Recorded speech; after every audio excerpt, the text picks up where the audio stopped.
What's wrong with you guys? When is this gonna end?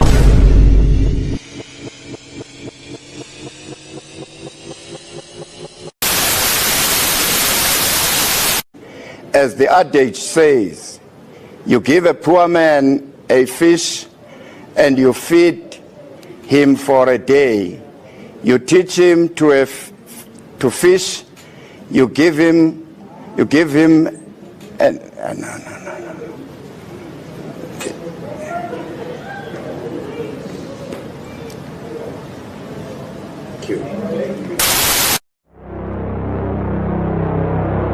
My name's Buddy.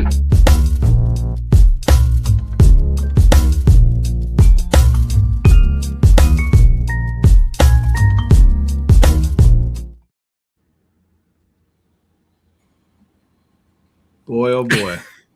That's your brain on pet sounds, man. No.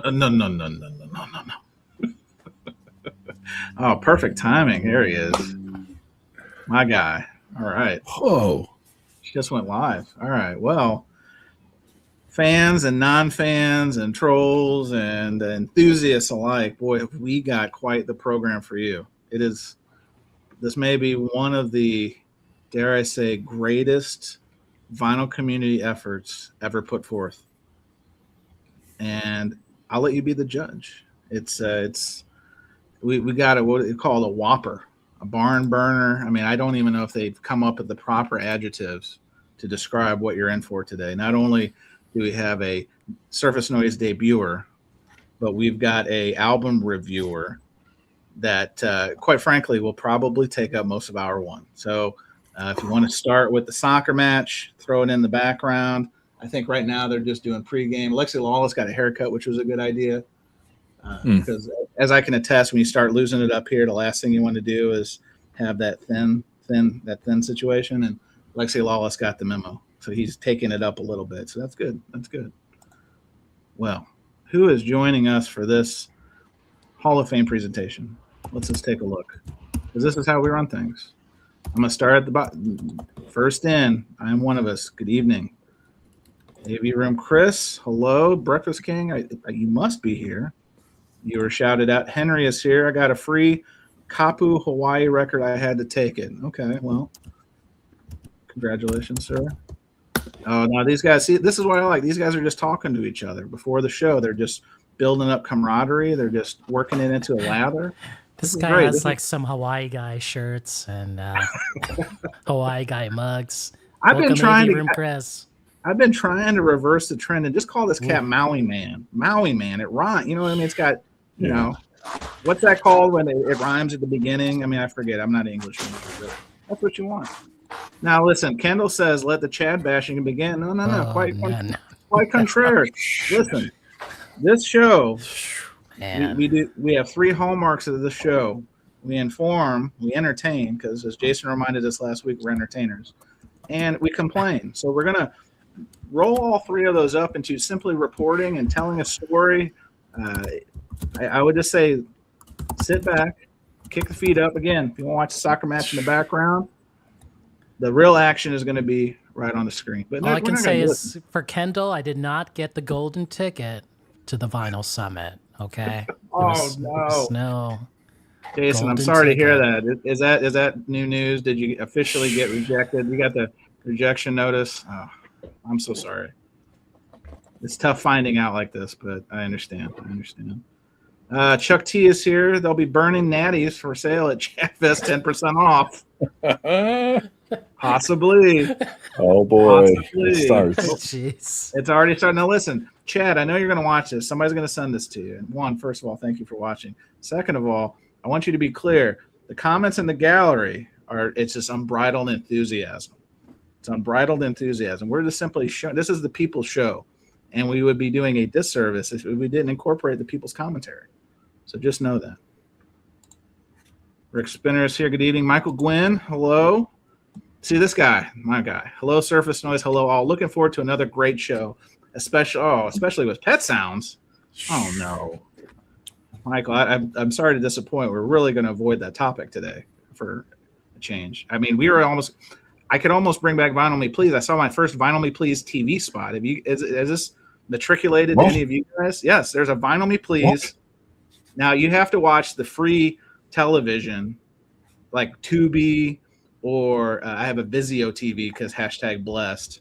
And so there's a whole Vizio network of programming that it's like the Unsolved Mysteries channel, and it's nothing but Unsolved Mysteries, or the Storage Wars channel.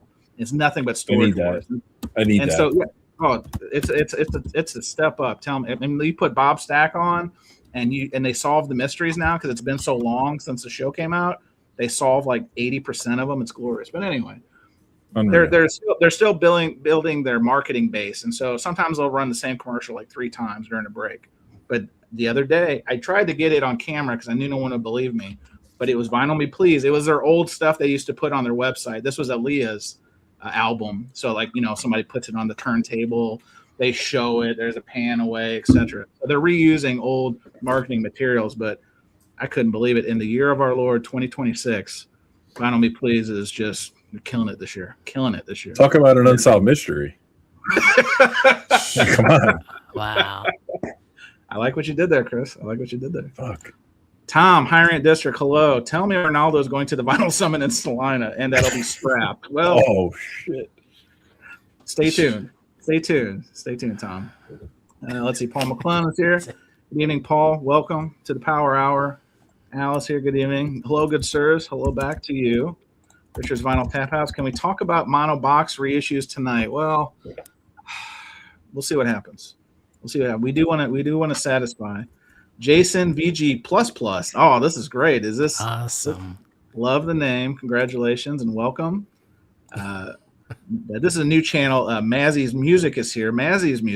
Welcome, Mazzy's Music. Pet Sounds was nothing. Yeah, this controversy is going to blow out the Pet Sounds controversy. Just hold on to your butts, as they say. Vinyl and Kicks 86. Good evening, sir. Hello, Russell S. In all honesty, I'm having trouble saying that fish quote too. Well, fairness.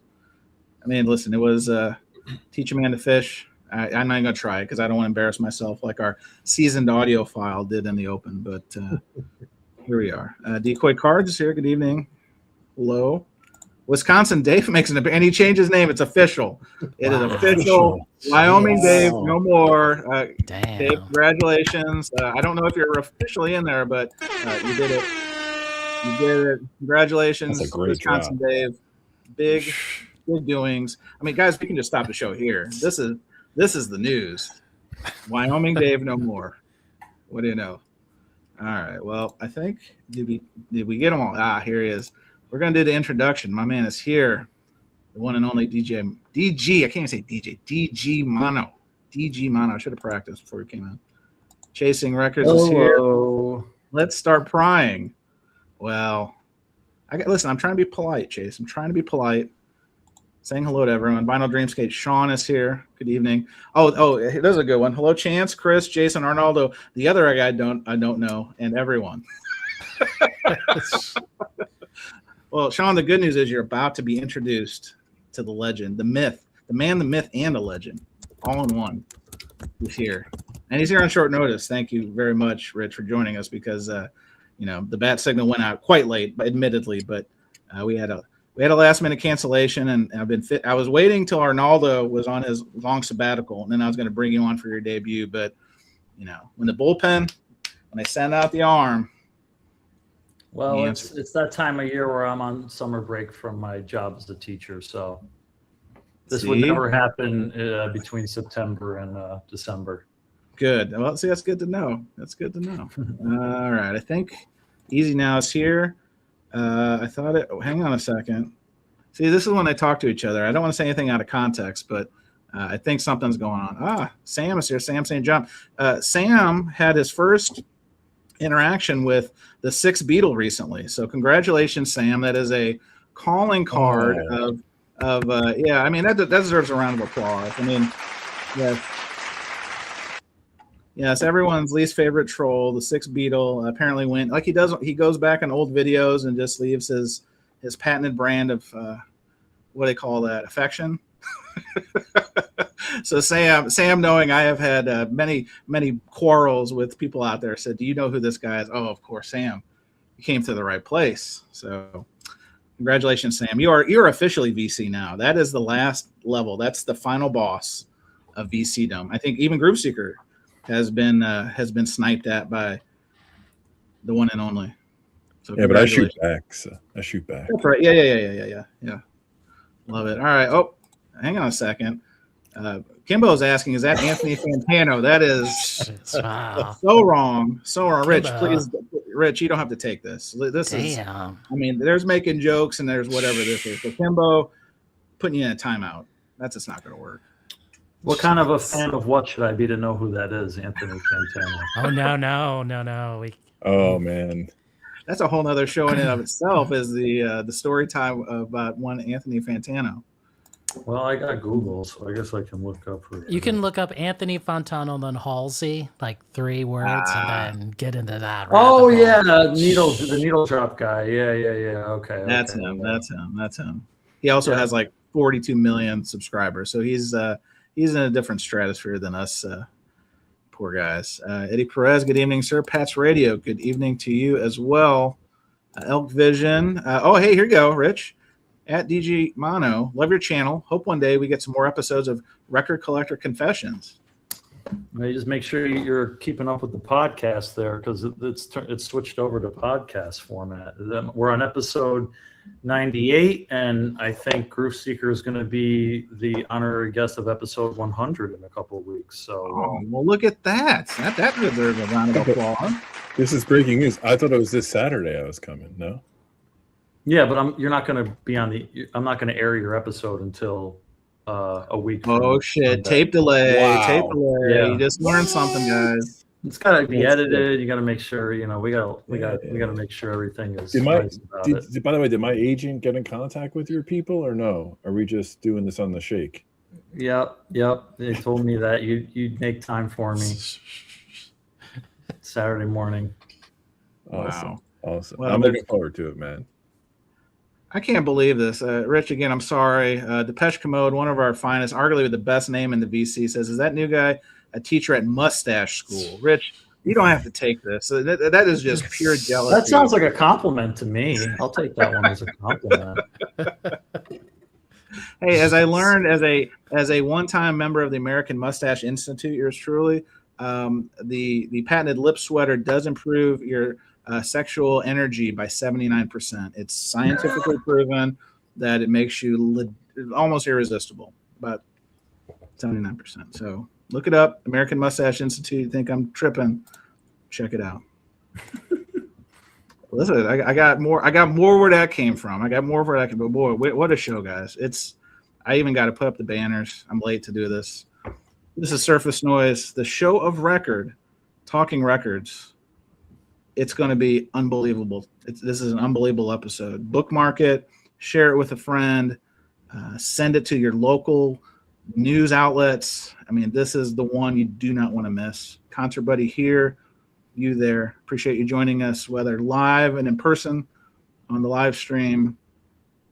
And we're filming this on Thursday, so if there's some soccer references, the soccer matches presently. They schedule this thing against Surface Noise. If that's not the biggest sign of respect, that they want to put the USA soccer match mano a mano with the live stream of the vinyl community, I just take it as a sign of respect. But let's do some introductions. We've got so much to get into that I don't want to waste any more time. First and foremost, joining me, you just heard he's going to be the number 100 guest on the Listener Confessions podcast. It is the Groove Seeker, Chris. Good evening, Chris. How are you? I'm good, pal. Good to see everybody. And then I gotta save Arnaldo last this time. I don't want you to Arnaldo. I'm not passing you up. I'm finishing you because you are literally going to be the star of the show, the belle of the ball. Last but not belle of the ball. Then you've got our lone Texan, our lone resident of Texas is the man with the wall of wow, Jason Rojas. Jason, how are you, sir? Did I hear pet sounds, anybody? Oh, for Pete's sake, this guy. Joeless, but not soulless. I hear that's a popular record. I don't know. Maybe it'll catch on. Maybe they can mispress it on UHQR future. Oh, deep tease. Man. And then joining us first time, kind of almost long time, question mark, He hosts the Record Collector Confessions podcast. Jazz enthusiast, teacher, hoops fan. There's so much to like about this guy. Is one and the only DG Mono. I don't want to say it fast. DG Mono Rich. Rich, good evening. Welcome to Surface Noise. Yeah, which is short for Deep Groove Mono. Yes. Hello.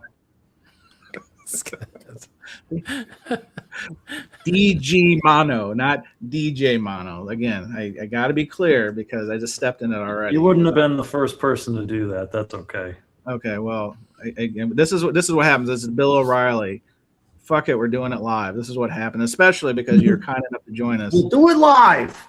Fuck it, we'll do it live. And then this guy, I don't. What does that mean to play us out? Sorry, I'll let it go. So this guy he's ready. He's got so much to share. He's the highest paid member of the dais, contractually, Surface Noise Inc. He has a channel, in case you didn't know, Fidelios_frequency on the YouTubes. Just put out a video about something we're going to talk about tonight. The UHQRs, the Marleys have landed, and boy, does Arnaldo have a story for us. Arnaldo, how are you? Yeah, man, peace. He's converted to full Rasta, by the way. I don't know if you knew this, but that's also part of the surprise. But man, oh man. Oh, Rex, I'm sorry. Listen, we're just being polite. We're being polite. We've got people in the gallery. We've got agreed. We got Look at his avatar. It's so hilarious. Like Keith is talking to Macca, McCartney, and like, you know. He's letting them know. You got to let them know. All right. Well, listen, we got to speed this up. People getting restless because there's just so much going on. But if you're new here, we like to talk about current events in the record collecting space. And then we talk about maybe some record-related topics, which we've got some stuff lined up. But I have a feeling there's so much passion about to be unhurled with the current event situation that it may take up the full power hour. You've been warned. Get a cold one, a tall beverage of choice. Again, throw on the soccer match if that's your persuasion. Don't leave. It's about to get crunk. Is crunk still a thing? Can it get crunk anywhere? It's about to get crunk up in here. All right, let's do some current events, guys, and then we will just blow the roof off this mother. Arnold, take it away. I've got news for you. That's right, Arnold. We do have news for you. So we're gonna start it out slow. First of all, guys, I apologize. I should have led the show off with this. Happy Global Beatles Day. Global Beatles Day, in case you didn't know, is today, June 25th, the year of our Lord, 2026. It has its own website, URL globalbeatlesday.com. I really don't know what to say. I just feel like this is another Group Seeker's face says it all. Chris, have you frozen? Chris, are you? Sorry, I just Google says GBD means global burden of disease. Oh no! Oh, Arnaldo, is this a prop? What have you acquired here? What is this? What makes this Global Beatles Day? And was that picture AI? No, I think this is from the All You Need Is Love clip, which was rebroadcast today, I think at noon London time. I don't know if you watched it because they hardly gave any.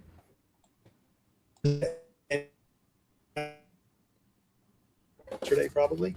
So yeah, I went to my favorite store, City, the U Music store, that gave away some free posters and pins. Maybe I'll show them later.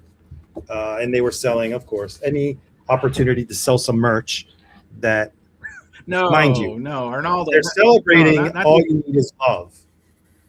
They had every album.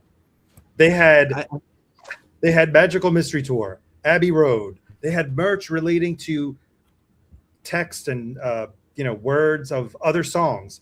All they had was a shitty canteen that said "All You Need Is Love." How much did you pay for it? No, I didn't buy it. Bullshit. No, I did not. For $30? Are you crazy? Okay. I believe. Hang on, Arnaldo. We have a correction. Arnaldo, the motto is "All you need is a Visa or MasterCard." It's not right. No longer "All you need is love." All you need. They is tried to lure people in. Oh, you can get free embroidery with your purchase. You can have anything embroidered. So I'm like, there's nothing worth buying that I would have embroidered. So yeah, Is today the anniversary of that broadcast? Is that why they did it today? But guess what? All right. They picked like Mazzy, please correct me. I think it was 67. So we're at 59 years ago. Right? You couldn't wait and prepare it for next year and make it 60. I have a hot take. Yeah. I hate that. I hate that song. Why? Oh no! the Beatles. No. That's not one of my favorite Beatles songs. All You Need Is Love. Not one of my favorites. But I do have a cool record to show very, very quickly. I got this. This was just sitting right by me. All right. Wow. For our visually impaired nice. folks on the podcast, Rich, what are you holding up there, guy? This is is it a double 7-inch? I'm that ignorant. The double 7-inch of Magical Mystery Tour, the UK pressing. Nice. Beautiful. So, yep. Got this in like December, I think. I ordered it from the UK for like $30 or something. Cool. Yeah, I'm the Walrus is probably my favorite cut on here. It ticks a little bit, unfortunately, but the jacket's in nice shape. I dig it. Well, anyway, congratulations to everyone. It's Global Beatles Day. Now I'm going to start with the high, and we're going to go to the low.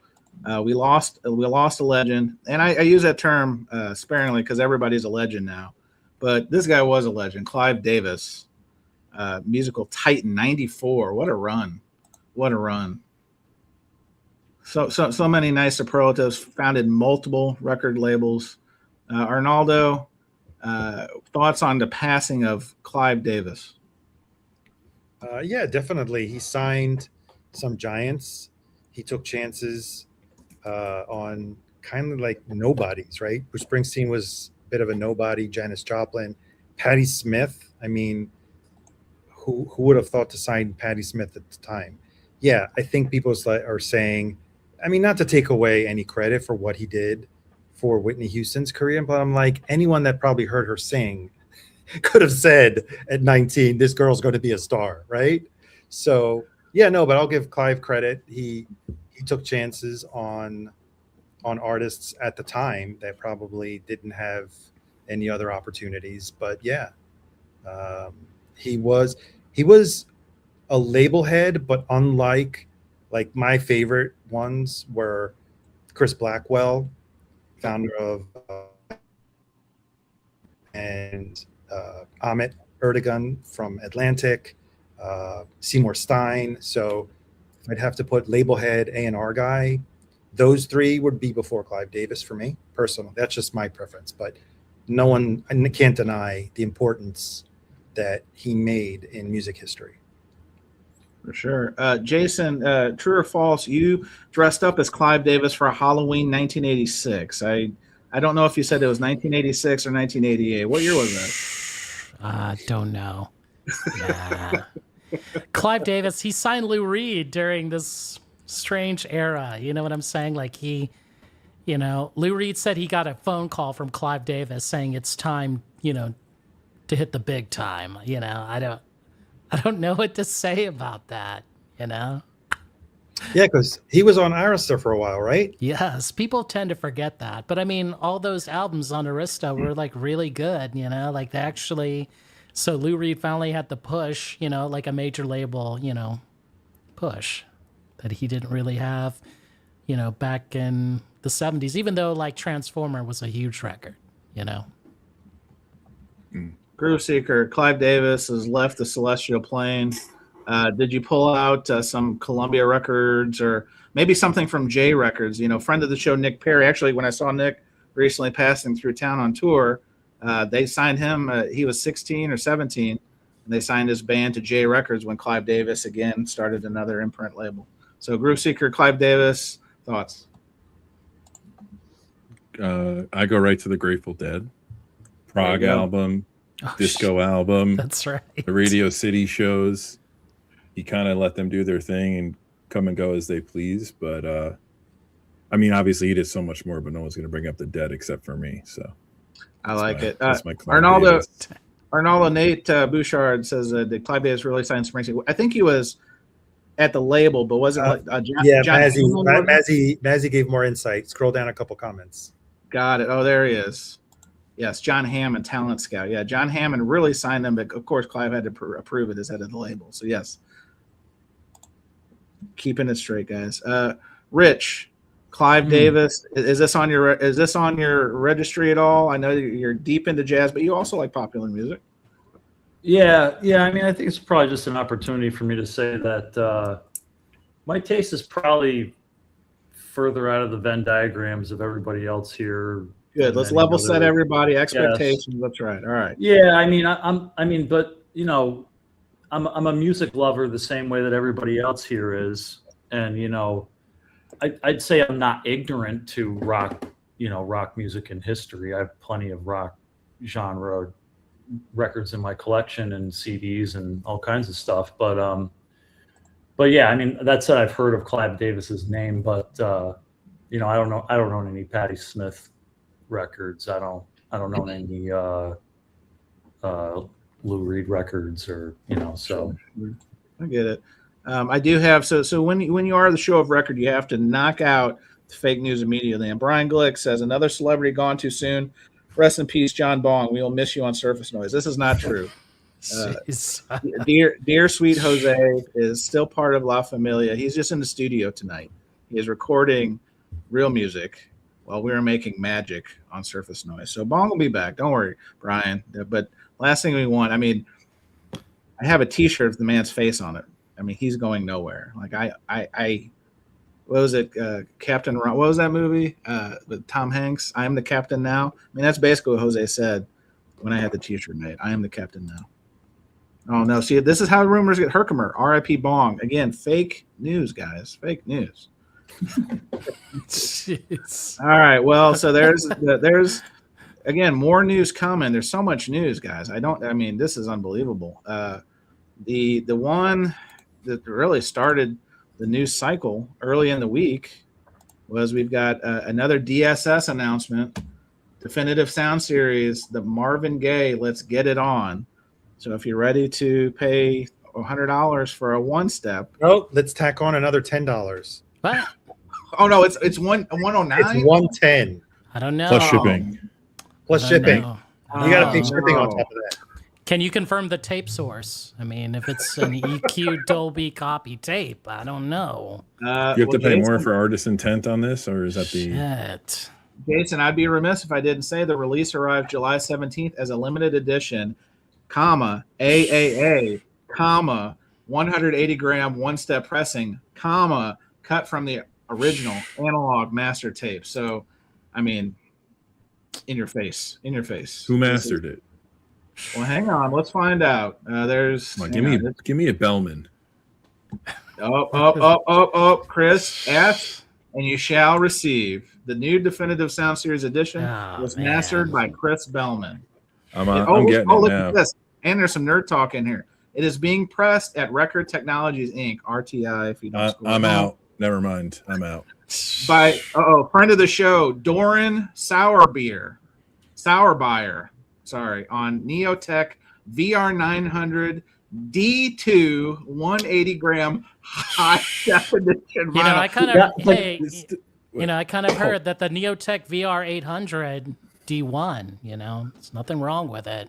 Yeah. So the guys operating the presses are becoming celebrities now? Is that where this is going? This is the show next business, level, baby. Doran in the house. That's the next step. If we get a faulty copy, we can blame Doran.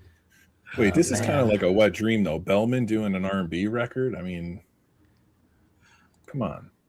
The Rev is here. He says, Bernice Grundleman is washed. Yeah, I think it's if this wasn't proof positive that Bernie's been replaced, we not only have Bellman at the ones and twos, then we have the immortal Doran Sourbuyer on the Neotech VR900. I mean, if you don't have a VR900 D2, I'll give you a D1. If you have a D1, okay. But if you don't have a D2, how can you press anything on high definition vinyl? Fool. High definition vinyl. So July 17th, raise your hand if you're getting one. Oh, my hand fell down. Oh, Groove Man. We've got 40% of the day. Man, I can't let Bellman down. Wow. I can't let Bellman down. Come on. Wow. So, Chris, was it when you heard Bellman or when you heard high definition vinyl that you said gotta have it? I'm probably not going to get this. This is very expensive. Oh, look at this. Paul McClellan says, I went drinking with Doran. How was that? How is Doran a good hang? Good hang? Drinking before the pressing or after the pressing? Oh, that celebratory drink. Yeah, that's a good question, Jason. I don't know the answer to that. So Marvin Gaye, DSS. But wait, there's more. There's more. Now, we would be remiss if we didn't talk about Rhino HiFi. And Rhino HiFi, hopefully, I have it queued up. I do, but where are you? Rhino HiFi. There it is. Boom. Also had an announcement. This is the way this is going to go now. It's going to be like dueling announcements. One high fidelity series announces something, and then they come back and their competitor announces another one. Jason, a record. I know you like this one. Joni Mitchell Blue, available July 10 for the low price $39.98. But here's the good news. If you don't want to be burdened with a vinyl, as the kids call it, it's coming out on tape. Tape, reel to reel, Daddy. Reel to reel. So, Jason, how many copies have you pre-ordered? Oh, no. Cero Media. Oh, no. I hate to hear that. Why not? This is like, you love Joni. She's one of your heroes. Fun fact, if I can connect this to my knowledge of jazz on cassette, Do it. A Love Supreme cassettes are sold out at the Verve record store. You know why, right? I guess they put that out because of Stranger Things, right? That's right. Yeah. That's how you do it. Right? Back to you, Steve. Groove Seeker, have you pre-ordered this one as well? I have 6 copies of this album, and I'm trying to get rid of 4 of them. So I'm good. Why don't you get rid of all 6? This is the one you need. It's the latest and greatest, pal. Come on. I can't. Oh, hang on. Jason, you've been called out. Eddie Jazz Fan says you should get it for shootout material. That's a challenge. He's throwing down the gauntlet. Just another Rhino HiFi. Just another. Just one more. I'm shocked they didn't do like a Joni box, honestly. No, they did the box. She but had not as series. Not as hi-fi. Oh, jeez. Because who's going to buy it? Bernie Grunman already cut them from the analog masters. Arnaldo, already. don't you know who's cutting this one? Let's just come on now. Triple A, Kevin Gray, 180 gram. Scroll back up. They didn't even talk about who's pressing this at Optimal. You know, Joe Schmo at Optimal? No way. Joe Schmo, I love Joe Schmo. Who's working the press here? I can't. Right, John Bong at Optimal? No, that's. It's probably Klaus. That's Rich, great question. Who is behind the plating machine? We need to know every detail. It's enough. And then in 5 years, the next evolution will be knowing who's the testers that are actually checking the quality control. That's right. And they're going to start putting that on the package. So right now, I don't know if you guys have purchased any of the definitive sound series. I think some of us have the Pet Sounds. I had the Chronic.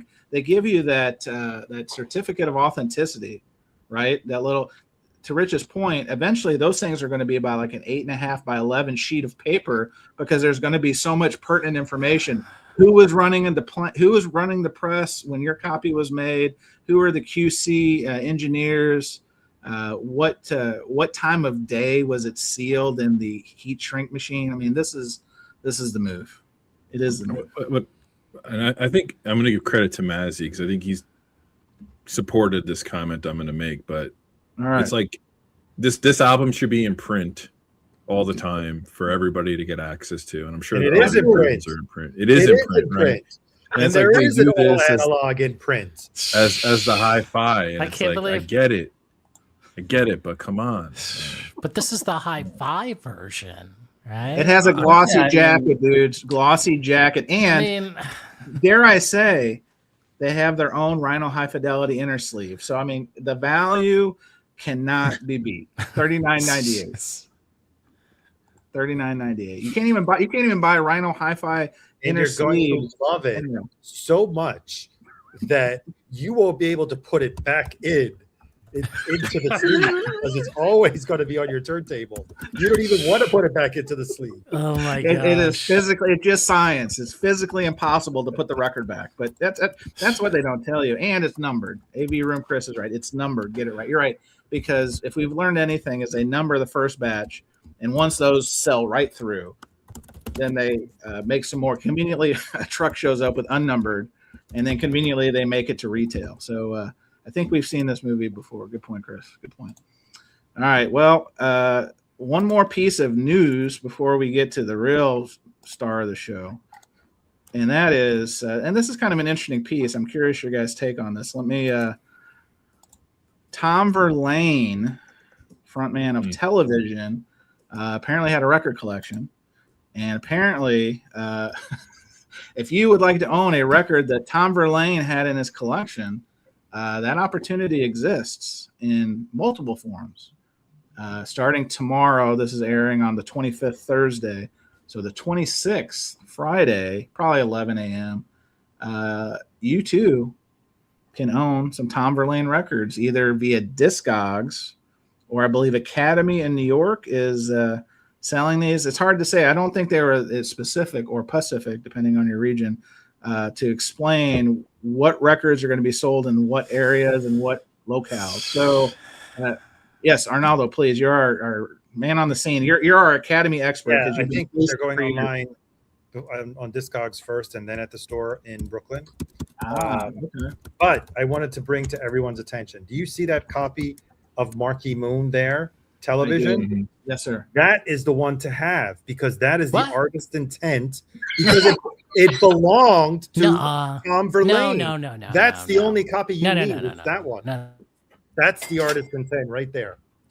Because he has the promo one. He has the one that he's like the first one off the press. That was his. Oh my.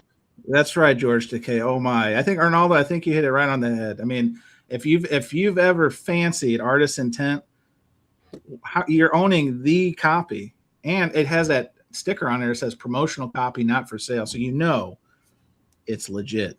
Jason had to run off the screen to get the credit card ready. He's ready. He is going to leave the show and sit at the computer waiting for that sale to go live. But was it 4,000 pieces? Did I see that number right? 4,000 pieces? Is that what's being presented? I got to be honest. I think they could have maybe done a little bit better job because I'm assuming. Oh yeah, Jason's got it. Oh no! Is that the copy? It looks just like it. You know. Oh no! What the? Rojas just Rojas. Hang on. Did he just Rojas Tom Verlaine? Rojas. Oh no! And actually, your cover looks better than that one on the picture. Wow. Well, you know, no one ever said that Tom Verlaine took care of his records. Did he actually clean his records? No, he played them though. Did they send him this? Wow, I don't know. Oh, look at that. Oh, way to tie it all back together. Unbelievable. Well, Jason, do you have a time machine? Did you go forward in time to get the Tom Verlaine's copy, then bring it back to Surface Noise? I hope that's the case. You know, just because, like, you know, I think there's been how many videos of the Academy Tom Verlaine Discogs thing, you know? How many? I think Mazzy did one. Mazzy did one. That's the only one I've seen. That's the only one I needed to see. Norman. The only one I needed to see. You know, in tribute to the sale, we're going to do a shootout, okay? The Excellent. OG, right? Artist intent, okay? Let's 11 out of 10, right? You know, and then this is just 10 out of 10, okay? Just 10 out of 10, not as high as this one, okay? But we're going to shoot this out, you know? He was dead. What the? Jason, I'm sorry. Mazzy has broken big news. He was dead. I'm sorry. You had Here, one more thing. Please. Do we really think that this is Tom Verlaine's personal collection? Because I see a box there that says Thomas Miller. That's his real name. Oh, no, is it? Yeah. Oh, I didn't know that. Thanks. Oh, in your face, So the thing is, what I'm wondering here is that they put the winners, you know, out of all the boxes. These are the winners. Yeah. You know, like would they be selling like Tom Verlaine's copy of Harry Nielsen, Schmielsen, Nielsen. Would that sell more? Well, you don't know if it's in there. I mean, There's only one way to find out, Arnaldo. We're going to need you to camp out at Academy. I'm wonder just looking. I wonder what Huey Lewis in the New Sports. If he's got a gently used copy of Huey Lewis in the New Sports, I wonder what version of 13th Floor Elevators that is. Ooh, is it the stereo or the mono? That's a great question. Yeah. Sure. Guess we'll find out. I bet someone in the VC has their eyes on it. What the hell? Mentioning any names. Safe bet. Safe bet. I'll say it. Hang on. That's the guy from Academy, right? That's not Alex Rodriguez because the hairstyle. It's Corey. That's Corey. Okay, great. I just want to make sure. I don't want to. Gets a go. You know. Ay. Are we gonna get any of these slabbed? Oh, jeez. How not dare yet. you. Academy's got it. I get it. Okay. Well, but guys, these also come with a certificate of authenticity from Discogs proper. So, I mean, if we've learned anything, a piece of paper makes it official, just like a wedding certificate, right? A wedding license. I'm not saying there's a bubble, but there will be leading indicators. I mean, if it's going to go live, maybe we should do like a live thing and just go through what Discogs is showing. And if Tom Verlaine had 0 audiophile records, right? What does that mean? Right. Do we think there are any UHQRs in Tom Verlaine's collection? This is a good question, Brian. I'm not sure. I don't know. I mean, that's maybe before his time, but this is a record talk, Chris. I wonder if Verlaine's copy of Frampton Comes Alive has I mean, so far from the picture, he didn't use sleeves, right? He kind of was sleeveless, you know? Ooh, Sleeveless in Seattle. I remember that movie. Because you don't play the sleeve. What? Oh, no, Arnaldo. What? That Stan Getz record is a good live album Rudy Van Gelder recorded. Oh, this is a good comment. Peter's right. I want Tom's copy of Pet Sounds. We'll get in line, Peter, because that's going to be probably the third one off the board. That's right. Wasn't he like a free jazz guy too? Yeah, so you see Albert Eiler bells. He's got that. But yeah, I mean, what I'm saying is can you go back up a little? I definitely can. Here we go. Concert buddy. Like this, what is, this is it. This. Yeah, that's Jason, I believe the comment is no killer, all filler, question mark? Is that Coltrane and Don Cherry, that can yellow we take album? bets if there's any copies of Dark Side of the Moon, of Rumors? Arnaldo, there's only one way to find out. Set your alarm. Imagine if they put all those records out to advertise it. I will bet you there's at least the ultimate troll. There's at least 2 Fish albums. There's at least 2 Fish albums in this 4,000. I mean, if he had like some Sesame Street Smurfs, I would have put that out front. You know what I'm saying? I would have just, Well, I have to confess, those 4 albums on the right at the top, I have no idea what they are. Oh, Arnaldo, we just kicked you out of the VC. I can't believe this happened on live TV. The album with the red album with the blue dots there. What is that? Yeah, I don't know what that is either. I'm sure Jose knows what that is. Mini Butenfeld. Yeah, I'm not sure on that one either, to be honest with you. I just know the white one is Albert Eiler bells. Right? Breakfast King of Loyola is right. The rest of those boxes are full of Al Hurt records. Yes, awesome. Probably so. Well, guys, this is what we call the transition time. Brian has a great comment. He says, Arnaldo seems on edge tonight. Not sure what's been bothering him lately. Well, Brian, you've come to the right place. Normally Arnaldo's a lot more measured, but there's been some stuff happening. And so I think it's best if you watched last week's show or listened to last week's podcast, there was excitement in the air. The Marleys were ready to ship. And there was even, I think we got shipping. I had a tracking number. It was the VC was about to just be saved. Tracking number or tracking angle? I mean, it was looking up. It was looking rosy, but with this whole situation. And then things changed. I think Arnaldo, you got your 2 pre-orders. Sunday, I want to say Sunday. Yes, I was excited that FedEx had them out for delivery on Sunday. Beautiful, beautiful. Well, this is where our story takes a turn. Someone say a dark turn. And I don't want to steal the thunder because this is Arnaldo. Arnaldo did do a video on his channel with a proper review of what he received. There was a lot of complimentary words on there. So, Chad, again, I know you're watching, hopefully, or not hopefully, depending on your attitude. But there was a lot of nice things said. Arnaldo had a lot of pleasant things to report back until he didn't. And so, Arnaldo, this is when I'm going to make you big. I gotta put some custom music for you because this is your time to shine, my friend. Tell us what happened when you turned on. Was it Natty Dread or was it Burnin'? It was Burnin'. Okay, so Burnin' you put on. I put on. You're playing this because you're playing a record. Yeah? Well, first thing first.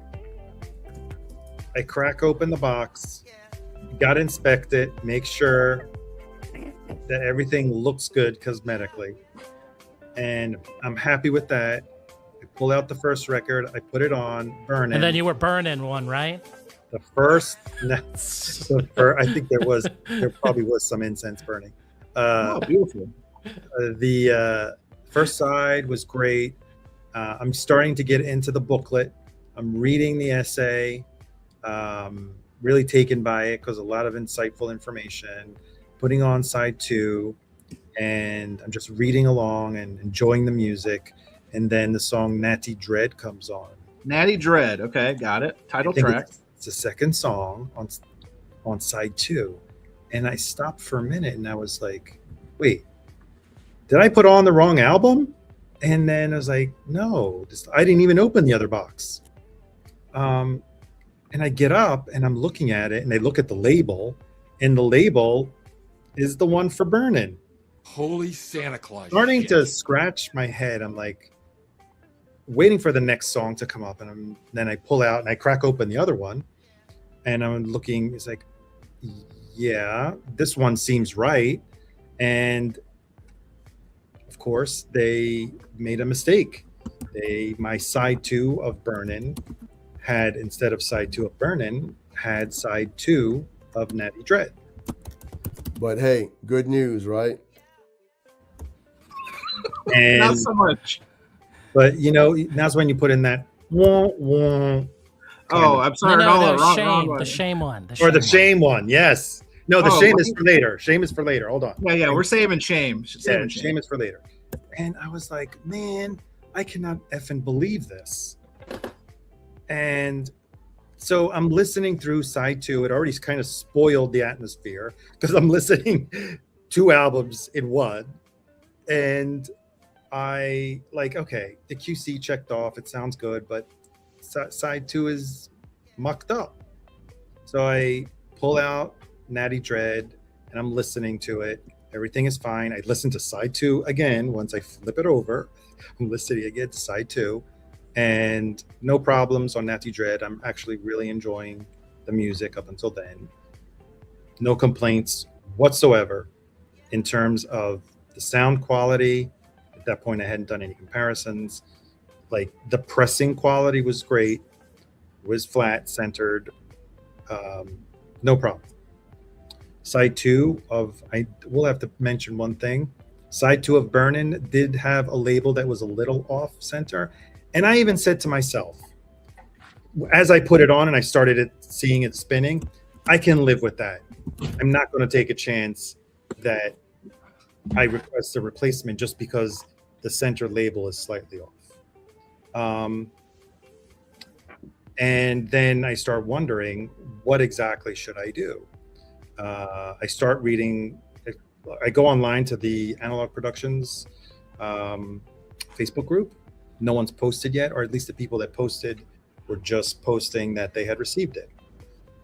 So I figured, okay, I know I'm probably one of the first ones that got it because they shipped out on Thursday and I got it within 2 days. So that was the end of that. I start preparing, I start taking pictures and preparing my email.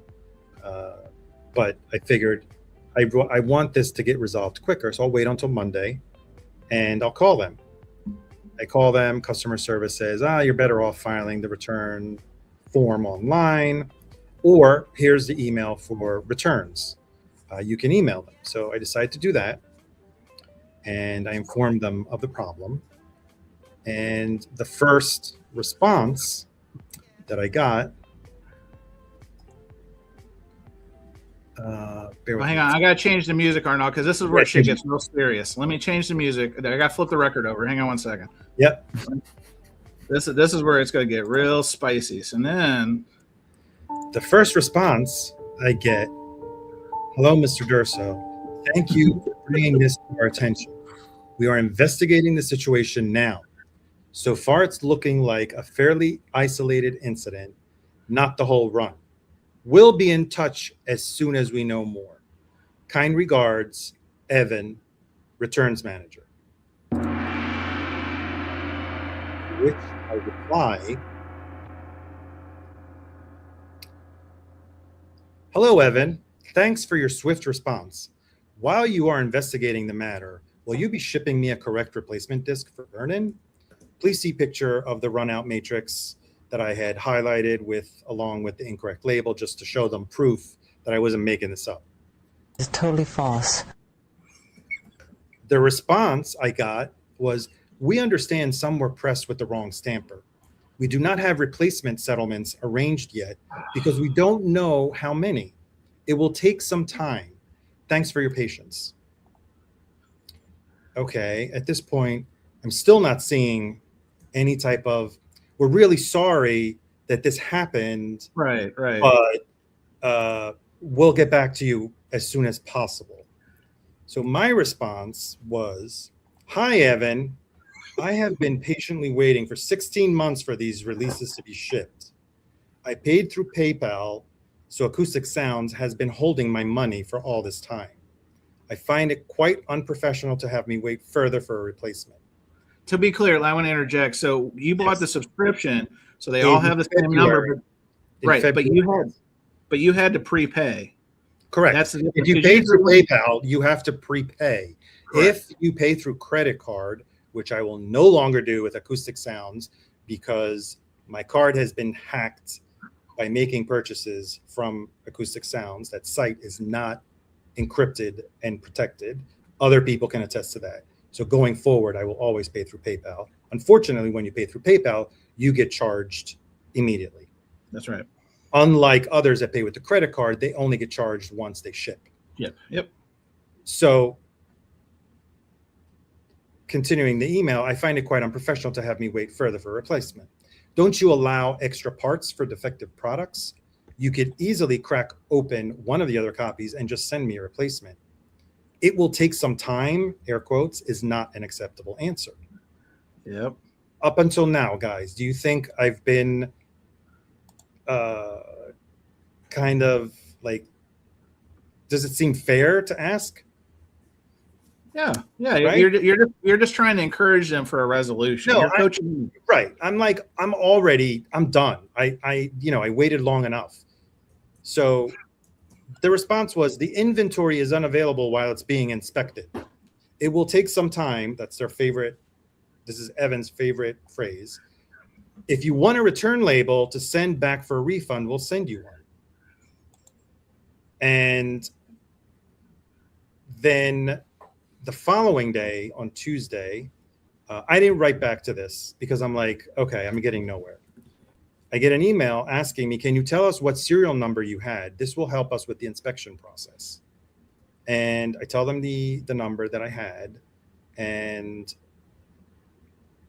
that's it, basically. Not even thank you for telling us which number it was. We think, giving further insight on, how many. Sure. No updates. Okay, you gave us the information. That's it. Until I'm browsing around on the Analog Productions Facebook group, not the the group, the fan group. Yeah, fan group. Yes. And someone had seen my video that I had posted on, I think it was Monday or maybe Tuesday, and made a comment saying that I'm glad you showed the screenshot of the label no, not of the label, and mostly the back cover of, just 1 second, guys, of Burnin', because there's a mistake. And I was like, oh, what other mistake is on there? Oh, no. Yes. And they utilized, and maybe I'll show it. Can I show it? Show and tell? Do it. Yeah. Show and tell. Let's go. The track listing shows the writers of the tracks, and they're all Bob Marley. That's not the original cover.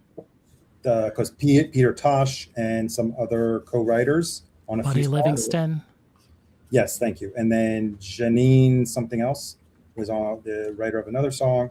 So this is the Timu version of this record, is what you're telling us. Well, what happened is the person gave me further insight that made the comment. Okay. They used the 2020 reissue artwork. So in case they didn't know, they meaning Acoustic Sounds, I sent them an email. I said, I have also just noticed that the back cover of Burnin' is not a reproduction of the original. It's reproducing the 2020 remasters cover, where the tracks on the rear cover list Bob Marley as the sole writer on all songs. The original had the correct writer credits, and I informed them that the labels are also incorrect, that are showing the same thing, Bob Marley as a sole writer. Response I got, and this is for everyone that is questioning it, everything was approved by the Marley estate. So I don't know the reasoning for the way the writer is described, but there is nothing we can do to change that. It was intentional. So that's it. Shame! Wow. My thought is there was no QC on these UHQR records, on these $125 records. That just 1 second, you're right there. Arnaldo will be back when he puts on his Cry Now, Cry Later. All right, can you make me big here? Absolutely, go for it. What does it say here, guys? Unmatched QC, meticulous pressing evaluation and quality control. Is that big enough? I think it speaks for itself. It speaks for itself. Okay, so this is what has me pissed off, is that no one on the chain or whoever's in charge, the QC manager, bothered to play test a record, or they're so unfamiliar with the repertoire that they didn't notice that each side belonged to two different albums. So I've spoken to people that have run, a person that works at my job also used to run a pressing plant, and said that randomly he would personally just take off a copy and play test it, not all the way through, but spot play test it throughout a couple tracks to make sure that the quality was still acceptable, that it still passed to QC. So that means that no one does that at QRP. Or if someone did it, didn't do a very good job at it. Well, here's what I think, and then I want everyone's opinion on this, because this is controversial. But just one more thing. Finish. Just to tie a bow in this, what disappointed me the most is not even a fucking apology. I read you those responses verbatim, word for word. I was not paraphrasing. I read the few lines that were sent to me as they were sent, as they were typed out by Evan, customer service manager. And I think the first thing that should fucking come out of your mouth is, we're so sorry that you ended up with a defective record. We are investigating the matter, or after you realize that I'm really insisting on getting a replacement sooner rather than later, I'm so sorry we can't accommodate you right now. And I understand that you waited so long for these fantastic albums, which you paid a premium price for, that arrived to you defective. But unfortunately, please be patient with us. I got none of that. And that's what bothers me the most, is the attitude the rudeness and the way I was treated. Like, no, you give us our fucking time and maybe we'll send you one, and not even going to tell you when, how long you're going to wait. That is the message that I got, and that's what really bothers me, is that there was no appreciation of me as a customer. And you can go and look up my account and see how many thousands of dollars I have spent at Acoustic Sounds, and to not even get, we're so sorry, you got a defective record, but we're looking into it and we'll try to get back to you as soon as possible. That is the type of answer that you should be giving your customer. And 5 days after this whole debacle, still no communication from Analog Productions regarding the matter. Arnaldo, what really annoys me and irks me. No, I get it. Yeah. A week, like after a week, you guys will probably see another video drop on my channel about me bitching about this, because I am so done waiting for a record for 16 months to then get a fucking defective record, and then you treat me like that. I have gotten actually better customer service from Universal and from Rhino. I know Rhino's kind of going down the toilet right now, but Mazzy, cover your ears. That customer service from a major label probably has surpassed this. And granted, in the past, I have had less than perfect copies from Acoustic Sounds. And in the past, that was their response. Their response was, we're sorry, we can fix it to you. No, don't worry, don't send us back the defective copy. They're our product. We will send it to you. We have copies on hand. Hey, Arnaldo, I just got a text. I don't Two know. tickets to Vinyl Summit. 2 tickets. You and I. So I don't know, and I'm not here to bash it. This experience was terrible. I'm not saying that in the past they have not rectified every issue that I've had, and they always have. But this specific interaction, maybe I hit a really wrong note, and someone is really got into deep shit because of this. But that's not my problem. Treat me like you've treated me in the past. I don't know what's going on there, and I don't know who this new person is. I've never interacted with this customer service manager in the past. My past interactions have been fine. So if someone wants to say that I'm here to bash Acoustic Sounds on your channel, on your stream, Chance, that is not the case, because I've fixed it in the past and I have no problem. I am happy with the Marley UHQRs. I gave them a glowing review when it came to the music and the sound. But the customer service and how they've been treating and addressing this issue, zero. So I want to interject a couple things. So give you some time to cool down too, because I know you're hot and rightfully so. So Jason was kind enough to dig up the actual picture, talking about the artwork that should have been on the back. I don't think we'll be able to make it big enough, but let's see if I can. So yeah, this is it's not gonna let me do that.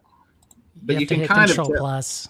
No, I am, but when I hit Control Plus, it's doing all this rigmarole. So if you right click and then open a new tab, open picture image a new tab. Oh, great! Hell yeah, my guy, Rich, way to go! All right, look at this. Thank you, boys. All right, let me switch to the display, because we got some real G's on the screen. Let me go here, share screen, boom, boom. Okay, perfect. Thanks, boys. Now, we're talking about the artwork. Make it a little bit bigger, but there we go. You guys see that? Hang on, let me see if I can scroll over so you can see it better. So yeah, so it said Arnaldo's point. Yeah, you can see. Yeah, there's more songwriters. There's Tosh on One Foundation.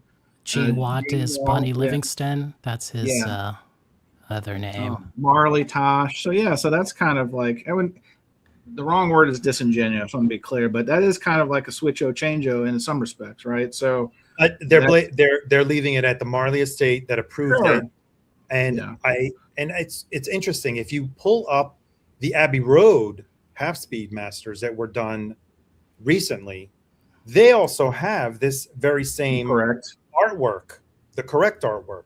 So only the 2020 did not have them. and I'll see if the 2015 had them. But all in all, I mean, that's small potatoes compared to the level of service or lack of service that you've been even getting. the 2015 from the metal box, they also have the correct, the original. You can't see that. Arnaldo, I'm going to take you to Tasso. Aren't you a proponent of taking the shrink off? And this record clearly. I know, because they're all going inside the box. So I figured. All right. I just want to be clear because. Yeah, they're all going back inside the box. So there's no need to put extra because then they wouldn't fit in the box if I put the outer sleeves. So Jason has sent me another image. This is what I'm talking about. Teamwork makes the dream work. So. Yeah, and this is, which one is this, Jason? I'm about to put up. This is the half speed. The half speed. Okay, so this is the half speed version. I don't need to be big anymore. Thanks. No, I got you. Yeah. Bob Marley wrote everything. No, wait. Are you sure that's the half speed? Yes. Oh, but look, it says traditional. The last Bob track, Marley. They left. Yeah, Bob Marley. Tradition / arranged Bob Marley. Yes, Yeah. And then on 345. Damn. Whereas the new one, it says Bob Marley, period. I don't think it says traditional. Well, point being is what a mess. And I think there's so much to unpack here. But yeah, to be clear, and again, we want to make sure this is reporting the news and or a customer's experience. And if we learned anything from the dubious MoFi gate was maybe not being out in front of the issue in hindsight would have tampered down on the issue. So right now what we have with this issue, obviously you're hearing Arnaldo's personal version, but if you go on the Hoffman forums, the butthole of the vinyl community, that's the only information outside of this personal story that you're hearing. And there's all kinds of conjecture from people who are also reporting this, also in these fan groups. It could be just the first 250, 300. It could only be the ones that were the subscription ones. All this kind of information or misinformation is out there. Boy, oh boy, wouldn't it be nice if there was a response, not necessarily a rebuttal, but a response to the issue by either the figurehead or that young kid who does the Friday video, someone, rather than listening to Michael 45, shout out to Michael 45, who apparently on his live stream today was reporting that Chad told him personal information on it. Well, that's great for Michael 45, a customer of Chad's who's distributing those records to Europe. But boy, oh boy, what about the direct customer response? Groove Seeker, you're a big customer of this enterprise. Yes. Do you feel Arnaldo is out of bounds, or as a customer, would you be in the same position? Right. Just so I don't get blacklisted. That's, what is that? What is that? This is the first of 7 acoustic sounds mailer pizza pillars boxes? that I have in my basement. Oh, pizza, Domino's. Yeah, I'm hungry. So I just don't. So a couple of things. So on the digital versions of these records, I was checking all the credits are the traditional credits. So I find it interesting. On the vinyl, it's not done. I don't. Doesn't really bother me. I don't know what to say. I think what bothers us so much about it, or bothers me so much about it, is we waited almost a year and a half for this stuff to come out, and they just didn't get it right. And I agree with you, Arnaldo, being like in a client services, client retention role. There's a value associated with customers. Not all customers are created equal. And if you've spent that much and you went through the debacle of the pre-order and the waiting, like just a little comment, a little acknowledgement probably would have tempered you quite a bit. The other question I have for you is, did you cancel Catch a Fire? No, I didn't. Okay. So I didn't. Because my issue here is not with the records, and I'm not going to just spite them because of one thing, Mm-hmm. In the past, I've never had a problem. And in my video, I was very honest, and I did not. Arnaldo, Richard's Vinyl Tap House is thrown into tally. Says, "Fuck, I may not buy records again." I mean, this. I told you this is an important episode. This is like an after-school special for the vinyl community, guys. I got a little heated now because of all of this back and forth emails, which just exacerbated my frustration by not having what I wanted, like a good record that I paid for. So my initial video is like, I'm sure they'll fix it. But you would hope. It sucks that, you know, here I am ranting. People are going to think that I've lost it on your channel and like cursing up a storm when I'm more upset about how I got treated more than the fact at this point that I know they'll have to correct the vinyl, right? They're going to have to send me a replacement disc later rather than sooner than I want it. But, you know, it's more that. It's like how you treat people. Yeah. So two quick things. So to Mazzy's comment, I know that the Whalers operated as a partnership. So like even when Tosh left, the royalties got split evenly amongst the other people, but I don't think they bought out the publishing completely. I think they just changed the name because like I said, on the digital credits, all the original, it's still there. Yeah. It's still there. So the other thing too is I'll say this, and this is I know I showed that big tower of acoustic sounds boxes. So I'm not defending Chad, but I would suspect that you might have been the first handful of people to reach out to them. They probably didn't know the severity of the problem. I know, but from the very first, it doesn't mean that you treat me any different. No, no, I understand. I could have gotten a warped record, and you know, you could have treated. I think I just brought up one thing is a warped record. You know, anything could have happened. We'll send them another one. Okay. I brought up a really serious credibility issue on what they pride themselves about. And I think it wasn't my fault. I'm just complaining because I want my record. I'm not, you know, and I'm in private. If I touched a really sore note, then I know you're panicking behind the scenes. What the fuck is happening? You know, well, how did this happen?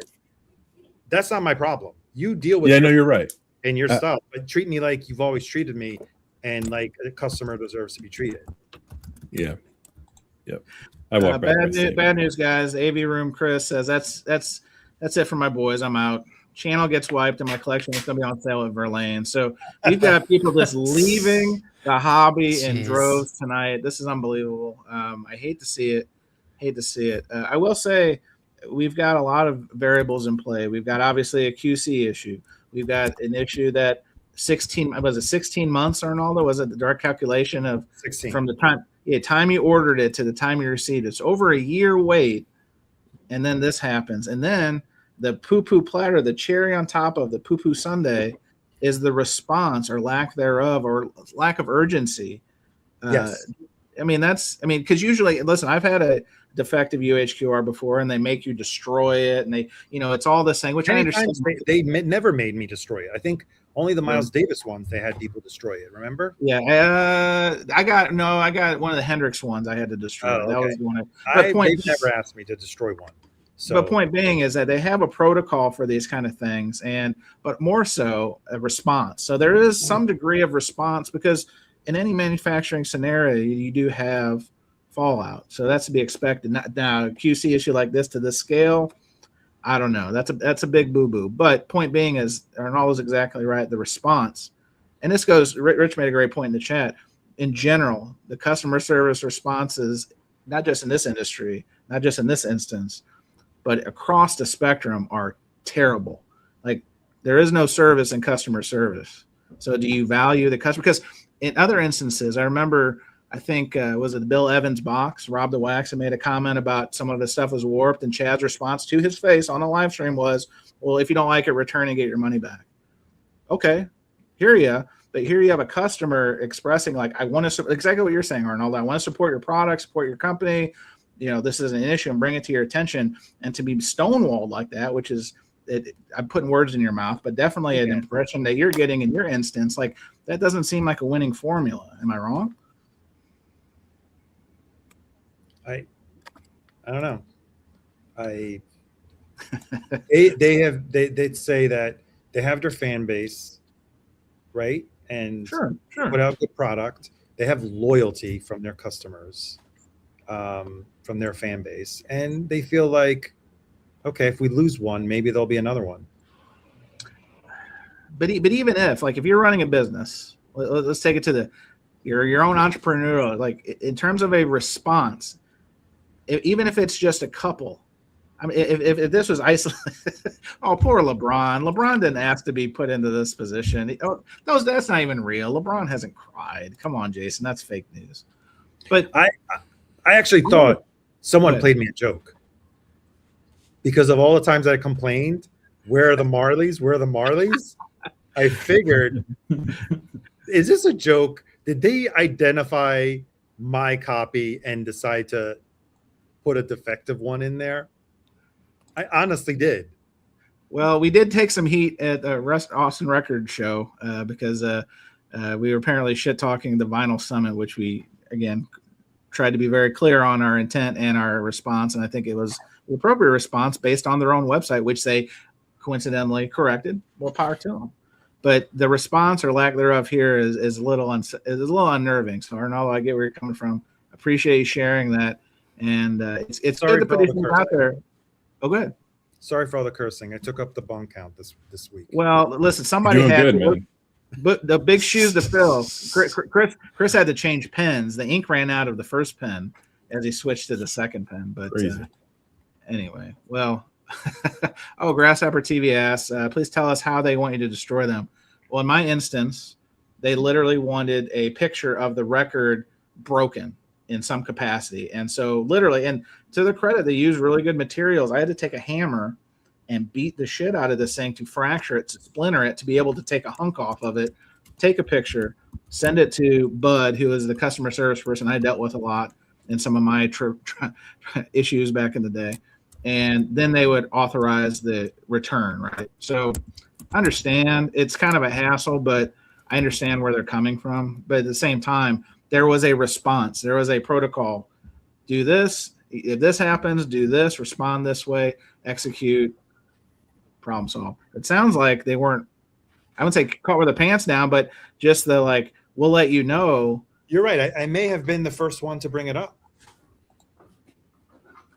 Well, listen, not everybody can be Christopher Columbus, Arnaldo. And I think once they got Arnaldo's email, they had to go down to the vinyl vault. They had to get the code to get in the vinyl vault. They had to go find Chad in between the MoFi boxes on the top shelf. They got Chad out. They brought Chad. You know, it's a whole process. It takes a couple of days. Fair, yes. Well, they said, "Oh, this is one of those clouds from that."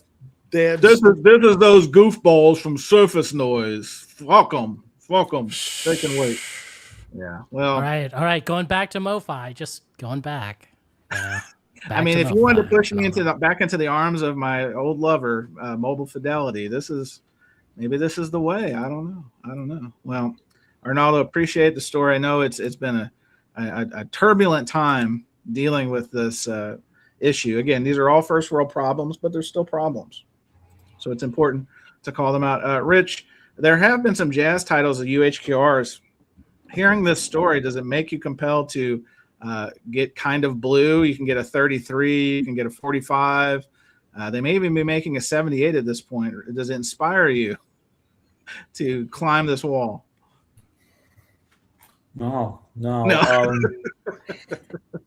That would be an interesting next step, like to keep jumping the shark, to do 78 RPM. I mean, I'm the idea guy. Eight LPs. Oh, 8 LPs.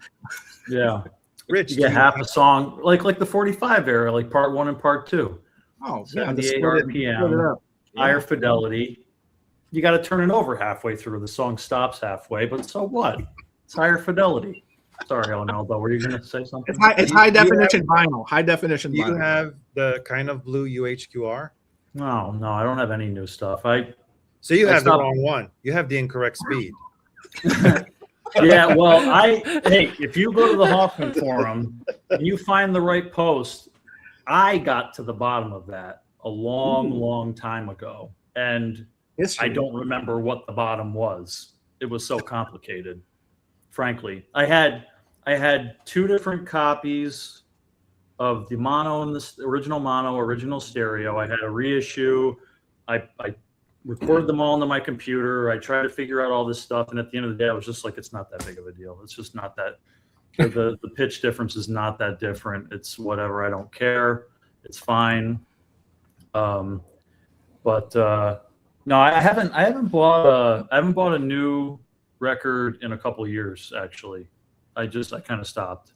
I don't know. I remember one time when I bought a Blue Note Classic series from Amazon like 2 or 3 times, and it kept coming damaged, and I was just like, this is ridiculous. And I just realized I don't have the patience for new vinyl, because I think I'm always in my mind thinking like, well, a CD will sound exactly the way I think it's going to when I get it every single time. You know what I mean? And Sure. And that's sort of like a big thing for me personally with my OCD with noise and that stuff. But the irony being that I collect vintage vinyl, but then I expect it from that kind of, I guess.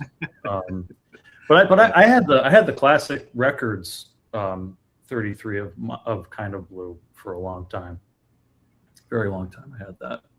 Okay. Let's look in your record buying experience at the panel. How many times have you encountered a defective pressing, either side or a completely different album on a record that you purchased?